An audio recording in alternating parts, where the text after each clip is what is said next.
साथियों, स्वागत है आप सभी का एक बार फिर से मेरे चैनल पर। तो जैसा कि आपका सीएसआईआर का एग्ज़ाम हो गया है, अब वो एग्ज़ाम चाहे आपका अच्छा हुआ, बुरा हुआ, जैसा भी हुआ है, उसको भूल जाइए क्योंकि अभी जो आपका नेक्स्ट एग्ज़ाम जो आपका शेड्यूल है, वो आपका आईसीएमआर जेआरएफ है और जो कि मैंने आपको टेलीग्राम चैनल पर भी बोला हुआ है कि आप इस जेआरएफ को भी लेकर आप अपनी पीएचडी को आगे कर सकते हैं। तो मेरे हिसाब से आपको पॉजिटिव इंटेंट के साथ आगे बढ़ना चाहिए और कोई भी एक पेपर जो होता है पर्टिकुलर एक पेपर की मैं बात कर रहा हूँ, अगर आपकी एक अच्छी तैयारी है तो आपके पास 3-4 मल्टीपल जेआरएफ देने के ऑप्शंस होते हैं, तो आपका कोई ना कोई एक आराम से क्लियर हो जाएगा और कोई भी एक जेआरएफ का पेपर आपके पोटेंशियल को डिसाइड नहीं करता है। तो फिलहाल के लिए अभी आप इन सब चीज़ों को भूल जाइए क्योंकि अभी आप जो ये आपका एग्ज़ाम शेड्यूल है, वो आपका 8 जुलाई को शेड्यूल है और आज 7 तारीख है। मान के चलिए मोटा-मोटा हमारे पास लगभग 1 महीने का टाइम है, तो हम इस 1 मंथ में हम ऐसा कुछ करने का प्रयास करेंगे जिससे हमें बेटर रिजल्ट मिले और जैसा कि आपको पता है कि आईसीएमआर जेआरएफ में कुछ अनयूजुअल से क्वेश्चंस आते हैं।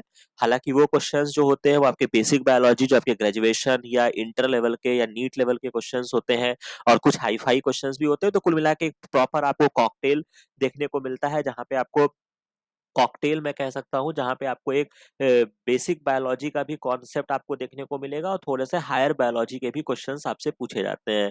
ठीक है? तो मेरे हिसाब से अच्छी तैयारी करिए जहाँ पे वो क्वेश्चंस भी आपके सॉर्ट आउट हो जाएँगे और एक पर्टिकुलर टॉपिक है जो किसी भी सीएसआईआर एग्ज़ाम हो या किसी भी बायोलॉजी का एग्ज़ाम हो वहाँ पे बहुत क्वेश्चंस पूछे जाते हैं और ये होता है आपका जेनेटिक डिसऑर्डर। जैसा कि आपने पढ़ा होगा बहुत सारे आपसे क्वेश्चन पूछे जाते हैं डाउन सिंड्रोम, क्लाइनफेल्टर और भी दुनिया भर की चीज़ें हैं। तो ये चीज़ें कैसे अराइज़ होती हैं और इस पर्टिकुलर टॉपिक्स को हम यहाँ पे पर्टिकुलर कवर करेंगे। तो सबसे पहले मैं अभी जेनेटिक्स पे नहीं जा रहा हूँ, मैं केवल आपको जेनेटिक डिसऑर्डर्स को पढ़ाऊँगा, जहाँ से मतलब मैं ऐसे-ऐसे टॉपिक को उठाकर आपको पढ़ाऊँगा, जहाँ से क्वेश्चंस आने की संभावना ज़्यादा होगा और जिनका आगे-पीछे से उतना लेना-देना नहीं होगा कि आपको समझ में नहीं आएगा।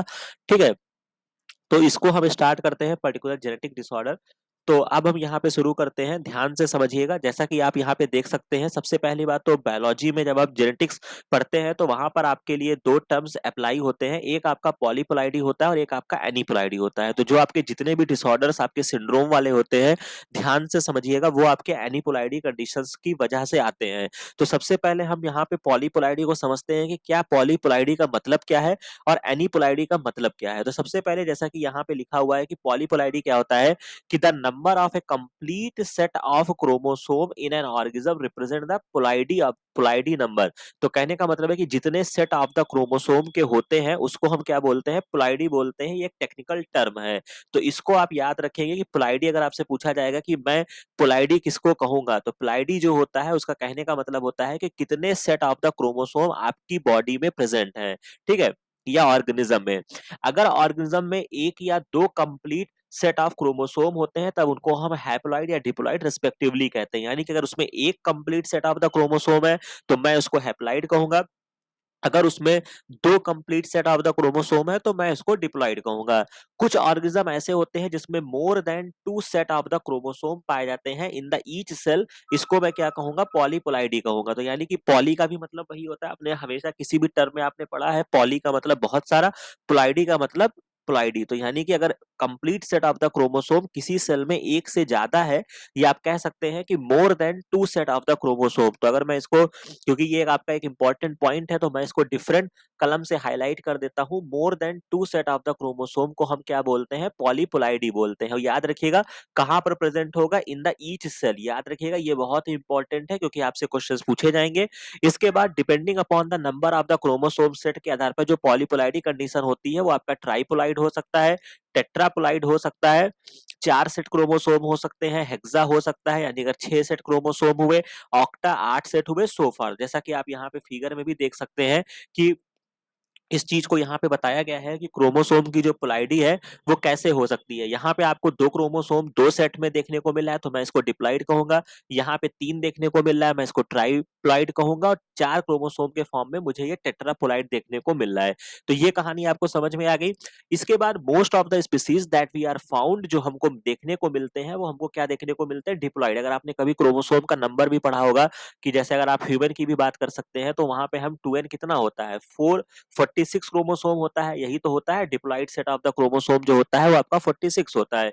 तो यानी कि जो आपको सिस्टम में नेचर में जो मोस्ट कॉमनली देखने को मिलता है वो आपका डिप्लॉइड होता है। इसके बाद अगर आप नेचुरल सिस्टम में अगर आप जाते हैं तो जो आपको मोनोप्लॉइडी या हैप्लॉइडी कंडीशन होती है वो आपको बहुत कम देखने को मिलती है। लेकिन अगर मैं एनिमल्स की बात करता हूं तो वहां पे कुछ स्पीसीज, जैसा कि आपको एक बीस का लेक्चर मिल जाएगा और जहां पे हम एपीकल्चर की बात करते हैं, हनी बी वगैरह की, ठीक है, तो हनी बी बहुत ही इंपॉर्टेंट है, जहां पे आपको देखने को मिलेगा कि वहां पे जो मेल होता है वो हैप्लॉइड होता है और फीमेल जो होती है वो डिप्लॉइड होती है। तो इसका एक लेक्चर पर्टिकुलर अवेलेबल है और आईसीएमआर पॉइंट ऑफ व्यू से ये बहुत ही इंपॉर्टेंट है हनी बी। यहाँ से क्वेश्चंस आपके बनते हैं, वो ऑलरेडी मैंने कवर कर रखा है, तो उसको जाके पर्टिकुलर देख लीजिएगा। बहुत ज्यादा हाई फाई चीजें नहीं है, बेसिक बायोलॉजी जो आपके नीट वाले बच्चे पढ़ते हैं उतना ही आपको केवल हनी बी के बारे में पढ़ के जाना है और वो मैंने ऑलरेडी वहां पे कवर करके रखा है, ठीक है।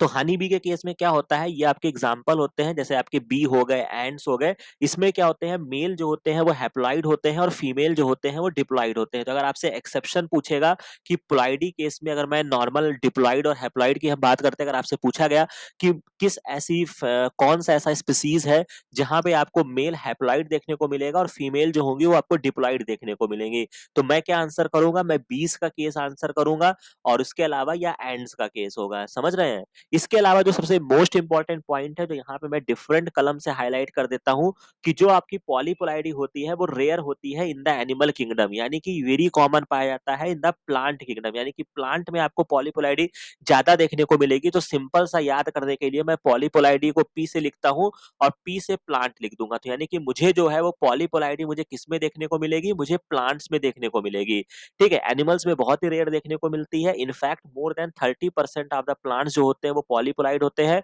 Size of the various parts like leaves and cell size in the polyploid plants is typically larger as compare to the diploid plant. तो यानी कि जो आपके पॉलीपोलाइडी प्लांट्स होते हैं उनके लीव्स की जो सेल लीव्स होती है, ठीक है, जो उनके पार्ट्स होते हैं, पत्तियां होंगी, प्लांट में क्या होगा, लीफ होगा, तो जो उनकी लीव्स होती हैं वो काफी बड़ी होती हैं और सेल का साइज भी काफी बड़ा होता है। तो अगर आपसे ये कैरेक्टरिस्टिक पूछा जाएगा कि पॉलीपोलाइडी का एक कैरेक्टरिस्टिक बता दीजिए, तो पॉलीपोलाइडी में आप क्या कैरेक्टरिस्टिक बताएंगे, क्या उनके फीचर्स होते हैं, जो उनके पार्ट्स होते हैं वो आपके काफी बड़े होते हैं, सेल साइज भी उनकी क्या होती है, बड़ी होती है।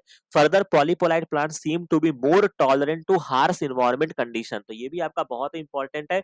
जो भी आपके पॉलीपोलाइड प्लांट्स होते हैं वो हार्श कंडीशन में, मान लो कि बहुत ज्यादा सन वाली कंडीशन है जहां पे धूप बहुत तेज आती है या पानी की कमी होती है, समझ रहे हो, जैसे जीरोफिटिक प्लांट्स हो गए या कुछ हो गए, तो इस तरीके से आप समझ सकते हैं कि पॉलीपोलाइडी जो प्लांट्स होते हैं वहां पे बेटर सर्वाइव करते हैं। तो यहां तक आपको बात क्लियर हो गई। कुल मिला के हमने क्या समझा, हमने ये समझा कि अगर एक क्रोमोसोम में, मतलब complete set of the chromosome जो होता है, अगर उसमें ज्यादा क्रोमोसोम आपके प्रेजेंट है तो उसको मैं प्लॉइडी कहता हूं। अगर यही कंडीशन हैप्लॉइड एक क्रोमोसोम में है तो मैं हैप्लॉइड कहूंगा, दो है complete set of the chromosome तो मैं डिप्लॉइड कहूंगा, अगर मोर देन टू सेड है तो पॉलीपोलाइड कहूंगा। और पॉलीपोलाइडी कंडीशन जो होती है वो प्लांट में सबसे ज्यादा होती है, प्लांट में कॉमन होती है, एनिमल्स में रेयर होती है। पॉलीपोलाइडी के दो फीचर्स अगर आपसे पूछा जाएगा तो उनकी सेल की साइज और पत्तियों की साइज जो होती है वो काफी बड़ी होती है और पॉलीपोलाइड्स प्लांट जो होते हैं वो हार्श कंडीशन में भी बेटर सर्वाइव कर सकते हैं। तो यहां तक बात आपको समझ में आ गई।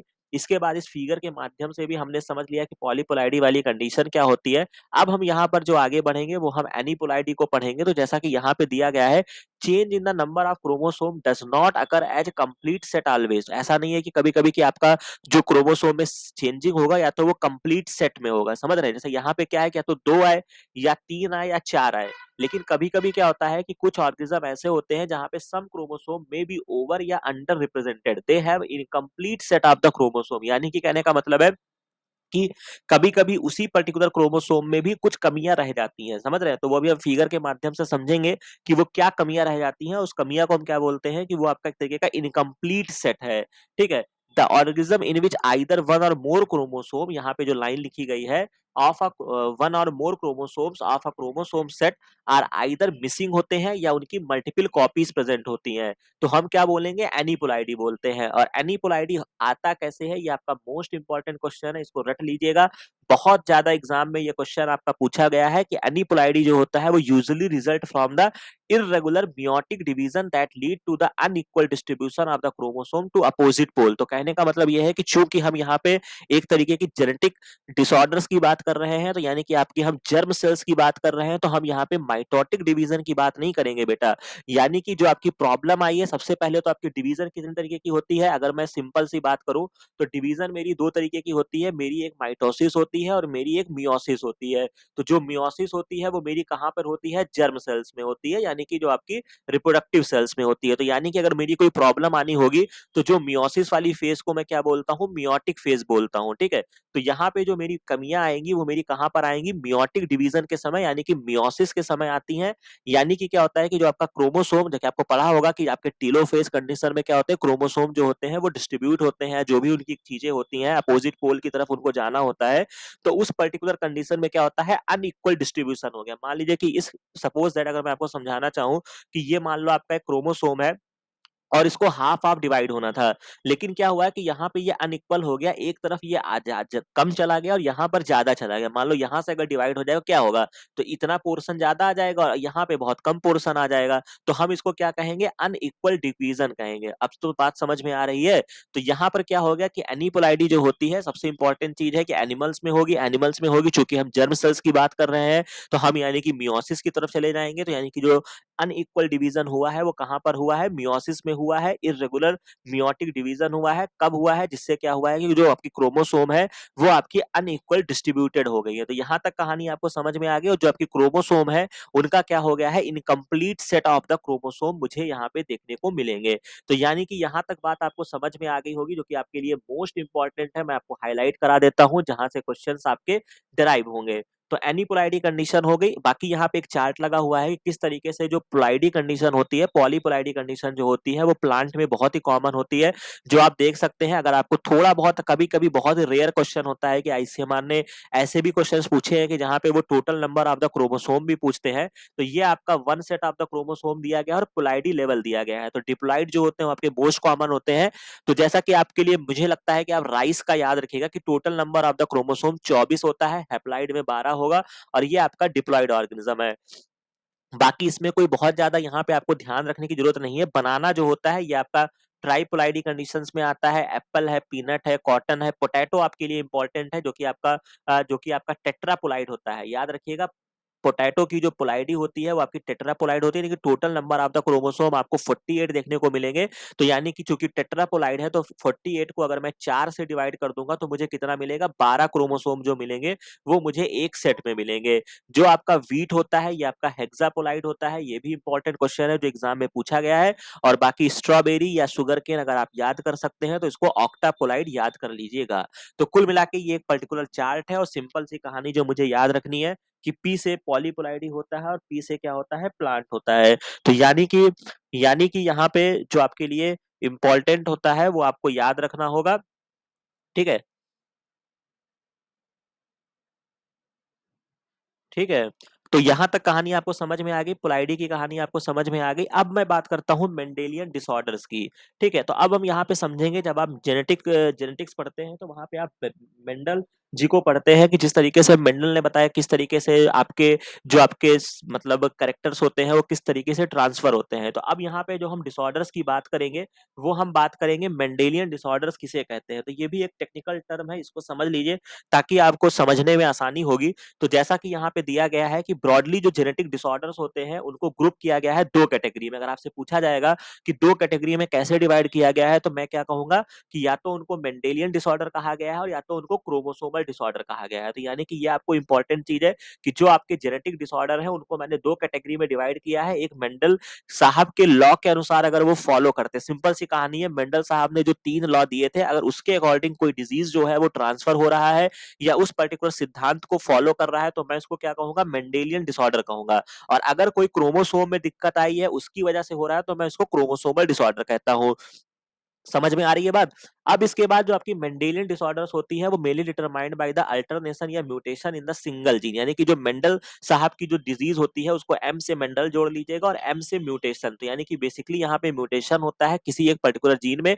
दीज डिसऑर्डर्स जो होंगे वो ट्रांसमिट होते हैं ऑफ स्प्रिंग यानी बच्चों तक जाते हैं on the same lines as we have studied in the principle of inheritance. मतलब आपने जब जेनेटिक के प्रिंसिपल ऑफ इनहेरिटेंस पढ़ते हैं तो जो भी मेंडल साहब ने रूल्स बताए थे उसके अकॉर्डिंग जब फॉलो करके वो किसी अपने ऑफ स्प्रिंग में जाते हैं तब उसको हम क्या कहते हैं, मेंडेलियन डिसऑर्डर कहते हैं। The pattern of inheritance of such Mendelian disorders can be traced in a family by the pedigree analysis. जो आप पेडिग्री के क्वेश्चन सॉल्व करते हैं इसी वजह से सॉल्व कर पाते हैं, क्योंकि वो जो होते हैं, वो जो डिजीज होते हैं वो मेंडेलियन प्रिंसिपल को फॉलो करते हैं।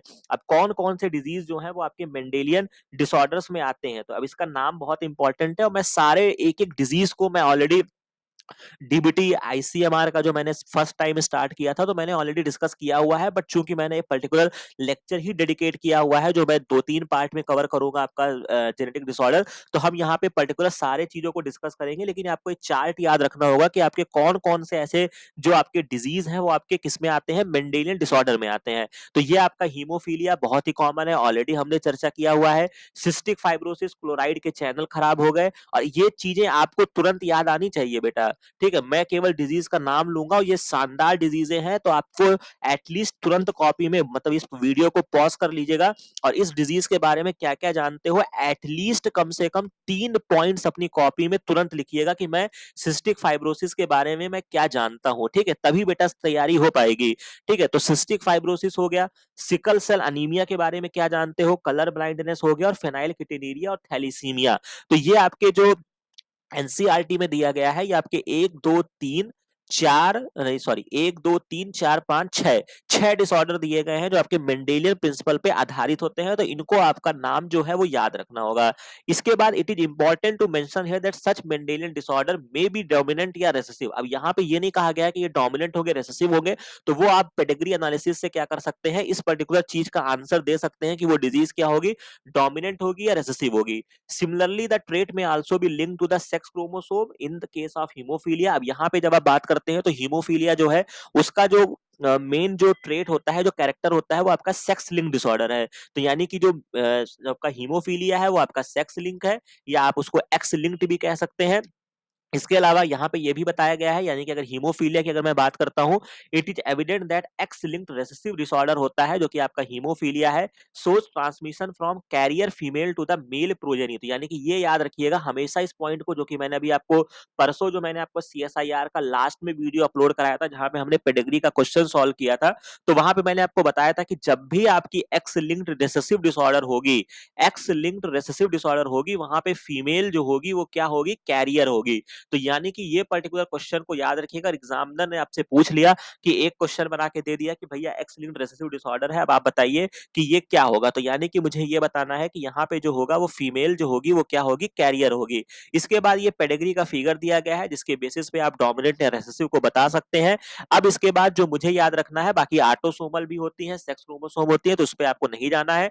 बाकी ये 2 डिसऑर्डर का आपको एग्जाम्पल दिया गया है, इसको आपको याद रखना है। हालांकि अब इसमें पेडिग्री नहीं याद कर लोगे कैसे क्या हुआ है। अब यहाँ पे आप देख सकते हैं कि यहाँ पे 2 डिसऑर्डर के बारे में बताया गया है कि एक आपका ऑटोसोमल डोमिनेंट है जो कि आपका बहुत बढ़िया क्वेश्चन एग्जाम में पूछा जा चुका है, जो कि आपका मायोटोनिक डिस्ट्रॉफी है। ठीक है, नाम में ही डी से डिस्ट्रॉफी में डी आता है, डी से डोमिनेंट याद रखना, लेकिन एक चीज से कंफ्यूज मत होना, एक डिजीज आपकी और होती है जिसको मैं एक्स लिंक्ड मस्कुलर, ठीक है, डचनी डिस्ट्रॉफी इसको बोलते हैं, याद आया। इसकी स्पेलिंग इस तरीके से होती है, डचनी डिस्ट्रॉफी होती है, ये आपकी एक्स लिंक्ड होती है, ठीक है। लेकिन ये जो होती है मायोटोनिक डिस्ट्रॉफी जो होती है, ये आपका क्या होता है, डोमिनेंट डिसऑर्डर है, ठीक है, ऑटोसोमल डोमिनेंट है। और ऑटोसोमल रिसेसिव का एक और एग्जांपल अगर आपसे पूछा जाएगा तो वो मेरा क्या होगा, सिकल सेल अनीमिया होगा, जो कि आप यहाँ पे देख सकते हैं। ये आपका ऑटोसोमल रिसेसिव का जब भी चार्ट आएगा तो यानी कि पेरेंट्स में कोई डिजीज नहीं थी, समझ रहे हो, चार्ट अगर देखने का भी यहाँ से सलीका सीख लो कि यहाँ पे कोई डिजीज नहीं है लेकिन बच्चों में डिजीज देखने को मिले, तो यानी कि ये कैसा डिसऑर्डर है, ऑटोसोमल रिसेसिव डिसऑर्डर है। इसके अलावा जो आपका डोमिनेंट डिसऑर्डर है, तो सबसे पहली बात है जो आपका डोमिनेंट है, यहाँ पे रिसेसिव मैंने क्यों कहा, क्योंकि यहाँ पे एक जनरेशन में मुझे डिजीज नहीं देखने को मिली, तो सबसे पहले ये रिसेसिव हो गया। और चूंकि ये एक्स लिंक्ड या सेक्स क्रोमोसोम से नहीं लिंक है, इस वजह से मैं इसको क्या कहूंगा, एक्स लिंक्ड कहूंगा, सॉरी ऑटोसोमल कहूंगा, ठीक है। और उसी तरीके से जो आपका ये डोमिनेंट पहले हमने किस तरीके से बताया कि आपको जनरेशंस में आपको देखने को मिल रहा है, ठीक है, तो ये आपका क्या हो जाता है, डोमिनेंट डिसऑर्डर हो गया, जो कि आपको यहाँ पे देखने को मिल रहा है। और इसके अलावा क्या हो जाएगा, चूंकि ये सेक्स क्रोमोसोम पे नहीं है, बाकी पेडिग्री की एनालिसिस मैंने आपको ऑलरेडी 2-4 क्वेश्चन सॉल्व कराए हैं, तो आप वहां से जाके अपने डाउट्स को क्लियर कर सकते हैं। बट यहाँ से जो आपको सीख कर जाना है वो आपको ये जाना है कि जेनेटिक डिजीज जो है मैंने उसको 2 कैटेगरी में डिवाइड कर दिया है। पहली कैटेगरी जो है मेरी, वो मेरी मेंडेलियन डिसऑर्डर है, दूसरी कैटेगरी मेरी क्रोमोसोमल डिसऑर्डर है। मेंडेलियन में म्यूटेशन हुआ, सिंगल जीन में हुआ, ठीक है। अब ये जो आपके मेंडेलियन डिसऑर्डर्स होते हैं, ये आपके कई तरीके के हो सकते हैं, जो कि आपका जो कि एक पैटर्न को फॉलो करते हैं, अपने ऑफस्प्रिंग में ट्रांसफर होते हैं, ये बात को मैं याद रखूंगा। इसमें जो एग्जांपल है, haemophilia, cystic fibrosis, sickle cell anaemia, ये याद रखूंगा। हीमोफीलिया जो है वो मेरा एक्स लिंक्ड है, और एक्स लिंक्ड डिजीज में क्या होगा, मेरी फीमेल जो होगी, जब रेसेसिव कंडीशन रहेगा तो वहां पे मेरी जो फीमेल होगी वो मेरी कैरियर होगी। समझ में आ गई? इसके अलावा सर ने बताया है मायोटोनिक डिस्ट्रॉफी, मुझे याद करा दिया है, डी से डिस्ट्रॉफी होता है, डी से डोमिनेंट होता है, तो यानी कि ये जो डिजीज है मेरी, ये मेरी ऑटोसोमल डोमिनेंट है, ठीक है। तो ये कहानी मुझे समझ में आ गई। सिकल सेल एनीमिया मुझसे पूछा जाएगा तो मैं क्या कहूंगा, ये मेरा एक्स लिंक्ड रेसेसिव है। तो बहुत सारे क्वेश्चन इस पर्टिकुलर वीडियो में छुपे हुए हैं जो आपसे पूछे जाएंगे, ठीक है। अब थोड़ा-सा अगर हम और आगे चलते हैं, क्योंकि कुछ मतलब काफ़ी एफर्ट करना पड़ेगा, ठीक है? क्योंकि लंबा-चौड़ा ये सब पार्ट है। तो अगर हम बात करते हैं, वापस से आके अगर मैं बात करूँ क्रोमोसोमल एब्नॉर्मलिटीज़ की, ठीक है? तो अब हम मेंडेलियन डिसऑर्डर पे नहीं जा रहे हैं, अब हम क्रोमोसोमल एब्नॉर्मलिटीज़ पे पढ़ रहे हैं और सिंड्रोम के बारे में। तो क्या होता है कि in the certain situation due to the environmental radiation हो सकता है, फूड इनटेक या इंटरनल जेनेटिक कंडीशन, क्रोमोसोम में सफर डैमेज और में चेंज इन द नंबर। यानी कि कभी भी क्या होता है, किसी सिचुएशन की वजह से इन्वायरमेंटल में, जैसे आपको पता है रेडिएशन में आपकी बहुत सारी किरणें होती हैं, एक्सरेज होती हैं, जो कि क्या करती हैं, डीएनए को डैमेज करने की क्षमता रखती हैं। यूवी रेज होती हैं जो आपके डीएनए को डैमेज करने की क्षमता रखती हैं। तो यानी कि इन सब कंडीशन से, या कोई आपने फूड ऐसा खाया जिसमें कोई म्यूटेशन था, कोई वहां पे आपके मतलब कह सकते हैं कि कोई म्यूटाजन वगैरह था, जिसकी वजह से क्या हुआ कि आपके क्रोमोसोम का नंबर चेंज हो गया। अब कैसे यहाँ पे चेंज हुआ, द चेंज इन द, अगर वहां के स्ट्रक्चर में, क्रोमोसोम के स्ट्रक्चर में जब प्रॉब्लम आती है, तब हम उसको क्या बोलते हैं, एब्रिएशन। इसको टर्म जो बोला जाता है वो एब्रिएशन या स्ट्रक्चरल क्रोमोसोमल एबनॉर्मेलिटी बोल लीजिए, या यहाँ पे इसको टेक्निकली क्या बोलते हैं, एब्रिएशन बोलते हैं। अगर उसके नंबर में आता है तो यानी कि उसके न्यूमेरिकल क्रोमोसोमल एबनॉर्मेलिटीज, यानी कि या तो उसके स्ट्रक्चर में आया होगा और या तो उसके नंबर में आया होगा। तो यानी कि अगर मैं कहूं, अगर when one chromosome of their pair is absent, the condition को हम क्या कहते हैं, मोनोसोमी कहते हैं। बहुत इंपॉर्टेंट है। सपोज दैट आपकी कोई ऑर्गेनिज्म है जो कि डिप्लॉइड कंडीशन में रहता है, लेकिन उसमें क्या हुआ है कि एक क्रोमोसोम कम हो गया है, तो हम इसको क्या बोलेंगे, हम इसको क्या बोलेंगे, मैं इसको क्या बोलूंगा यहाँ पर, मोनोसोमी बोलते हैं, ठीक है। तो ये याद रखिएगा, इस पर्टिकुलर कंडीशन को मोनोसोमी कहा जाता है। When A chromosome is a present in 3 copies, the condition is called trisomy. और ट्राइसोमी जो होता है ये बहुत ही कॉमन होता है, जो आपको देखने को मिलता है। तो ट्राइसोमी के कंडीशन में आपको जो कंडीशन मिलती है वो 2n+1 देखने को मिलती है, ठीक है। It is important notice that both monosomy and trisomy come under the broad category of the aneuploidy में आते हैं, ठीक है। तो ये बहुत इंपॉर्टेंट है, जो आपने डिजीज भी आपने, जो अभी आगे जाके आप डाउन सिंड्रोम, क्लाइनफेल्टर, दुनिया भर की चीजें पढ़ेंगे, वो मोस्टली आपके ट्राइसोमी या मोनोसोमी में आते हैं। तो बस आपको इतना याद रखना है, मोनोसोमी जब हुआ तो एक क्रोमोसोम मेरा कम हो गया, और ट्राइसोमी में क्या हुआ, मेरा एक क्रोमोसोम ज्यादा हो गया। तो यानी कि वहां पर मेरी 2n+1 की कंडीशन आ गई है, और यहाँ पर मेरी कंडीशन जो है वो कम हुई है, ठीक है। However, when the entire set of the chromosome is multiplied होता है, जो कि आपको मैंने ऑलरेडी बता दिया है, उसको हम पॉलीप्लाइडी कहते हैं। जैसे 23 था और 3 के फॉर्म में मल्टीप्लाई हो गया, ठीक है, तो 69 हो गया, 92 4 के फॉर्म में मल्टीप्लाई हुआ, जो हमको प्लांट के कंडीशन में देखने को मिलता है। जो कि वही चीज को यहाँ पे एक बार और रिपीट किया गया है कि artificial breeding of a plant has resulted in the several polyploidy variety that we commonly used in our food, ठीक है। तो जैसा आपको पता है कि बहुत सारे जेनेटिक इंजीनियरिंग करने के बाद हम बहुत सारे पोलाइडी वाले वैरायटीज को यूज किया गया है, जो कि बहुत सारे उनकी पैदावार ज्यादा होती है। तो उसमें जैसे ब्रीड की जो एक वैरायटी है, जिसमें आपका जैसे ब्रेड व्हीट है, जिसमें 6 सेट ऑफ द क्रोमोसोम होते हैं, ये आपका हेक्सापोलाइड है। कैबेज या मस्टर्ड जो होते हैं वो आपके टेट्रापोलाइड होते हैं। लाइकवाइज बनाना और एप्पल जो होते हैं वो आपके ट्राइपोलाइड होते हैं, जो कि ऑलरेडी हमने यहाँ पे इसके पहले जो आपको चार्ट दिखाया था वहां पे हमने डिस्कस कर लिया। Both structural and numerical changes can result in a significant changes in the phenotypic condition in the form of disease या syndrome, ठीक है। तो यानी कि कुछ भी होगा तो एक सिग्निफिकेंट चेंज आपको देखने को मिलेगा, मतलब वो एबनॉर्मल कंडीशन आ जाएगी, जिससे आपको डिजीज या सिंड्रोम होने की संभावना होगी। तो यहां तक बात आपको समझ में आ गई होगी बात, ठीक है। अब यहाँ पे हम थोड़ा-सा जो एक नेक्स्ट पार्ट में हम यहाँ पे जो देखेंगे वो हम म्यूटेशन को पढ़ेंगे। जैसा कि हमने बार-बार यहाँ पे चर्चा किया है कि जो कमियाँ आ रही हैं वो म्यूटेशन की वजह से आ रही हैं बच्चा। तो हम यहाँ पे नेक्स्ट पार्ट में जो नेक्स्ट वीडियो होगा उसमें हम म्यूटेशन को समझेंगे और फिर उसके बाद बहुत अच्छा कंटेंट यहाँ पे मैंने इस्तेमाल किया है। फिर हम दुनिया भर की एब्नॉर्मलिटीज़ को समझेंगे, किस तरीके से आपकी एब्नॉर्मलिटीज़ आपकी बॉडी में यहाँ पे रेज़ होती है, तो उन सारी चीज़ों को हम देखेंगे। तो अभी तक जो आपको मैंने समझाया है, जो आपको यहाँ से समेट कर जाना है, मुझे जो लगता है जो आपके लिए मोटी-मोटी बातें जो आपके लिए मोस्ट इम्पोर्टेंट है, अगर जिस तरीके से सबसे पहले तो आपको पॉलीप्लाइडी याद रखना होगा जो प्लांट में होगा, एनीप्लाइडी एनिमल्स में होगा, ठीक है? इसके बाद सिकल सेल एनीमिया जो है वो मेरा ऑटोसोमल रिसेसिव डिसऑर्डर है। मायोटोनिक डिसऑर्डर जो है वो मेरा डिस्ट्रॉफी जो है वो मेरा ऑटोसोमल डोमिनेंट है। मेंडेलियन डिसऑर्डर होते हैं, क्रोमोसोमल डिसऑर्डर्स होते हैं। इसके बाद ये पॉलीप्लाइडी वगैरह को मैंने समझ लिया कि पॉलीप्लाइडी जो है वो मेरे प्लांट में ज्यादा देखने को मिलेगा। ए से एनीप्लाइडी, ए से एनिमल। एनीप्लाइडी मियोसिस के समय आपका क्रोमोसोम जो है वो सेपरेट नहीं हो पाया तो अनइक्वल डिस्ट्रीब्यूशन हो गया, जिसकी वजह से दिक्कत आई। पॉलीप्लाइडी में जो क्रोमोसोम का सेट था वो बढ़ गया, पॉलीप्लाइडी कंडीशन आई।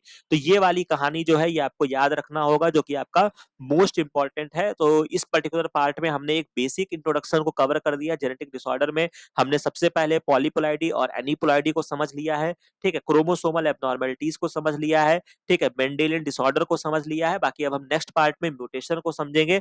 तो इस तरीके से करते हुए हम आईसीएमआर की तैयारी मैंने स्टार्ट कर दिया है। आपको रेगुलर वीडियोस मिलेंगे और जो आपके इंपॉर्टेंट टॉपिक्स हैं वो मैं आपको कवर करा दूंगा। और एक मेरी जो आपसे कह सकते हैं कि मेरा आपसे निवेदन रहेगा कि आप पर्टिकुलर मेरे किसी भी वीडियो के टाइटल पर मत जाइए, ठीक है? हर वीडियो में मैंने कुछ ना कुछ आपके लिए इंपॉर्टेंट चीजें, इंपॉर्टेंट कॉन्सेप्ट, इंपॉर्टेंट ट्रिक्स मैंने बताई है। तो अगर आप अपना चाहते हैं कि मैं अच्छे से एग्जाम में परफॉर्मेंस कर सकूं, तो पर्टिकुलर यहाँ पे कई सारे प्लेलिस्ट अवेलेबल है। ऐसा नहीं है कि किसी चीज को पढ़ के आप पारंगत हो गए हैं तो उसको डेली रिकॉल करिए। यहाँ पे आपको डीबीटी जीआरएफ की प्लेलिस्ट, ऐसा नहीं कि वो केवल डीबीटी एग्जाम के लिए था भैया, बायोलॉजी कहीं नहीं बदलती है। हाँ, इतना कर सकते हो कि अब भाई अब आप न्यूमेरिकल्स वाले क्वेश्चन ज्यादा मत देखिएगा, लेकिन बाकी चीजें तो पढ़ लो। मॉलिक्यूलर बायोलॉजी जितना मैंने कवर कराया है, कुछ चीजें और मैं कवर करा दूंगा। बॉटनी के कुछ लेक्चर्स अवेलेबल है, एग्रोबैक्टीरियम पढ़ाया, बायोटेक पढ़ाया। गैट बी के क्वेश्चन जरूर देखिएगा, बिट पी के क्वेश्चन सॉल्व करिएगा। आईसीएमआर जेआरएफ मैंने पिछले बार स्टार्ट किया था, तो उस पर्टिकुलर प्लेलिस्ट को जाके जरूर देखिएगा। इनिशियली कुछ वीडियो में आपको वॉइस की प्रॉब्लम होगी, बट ओवरऑल ठीक रहेगा। बाकी क्वेश्चन पेपर डिस्कशन है आईसीएमआर जेआरएफ 2022 का, तो वो सारी चीजों को देखिए और अपनी चीजों को इनहैंस करिए, ठीक है? तो यहाँ तक कहानी आपको समझ में आ गई होगी। बाकी कहीं पर कोई भी समस्या आती है तो उसको कमेंट सेक्शन में जरूर बताइएगा। बाकी मिलते हैं नेक्स्ट वीडियो में नेक्स्ट इन्फॉर्मेशन के साथ। Thank you very much.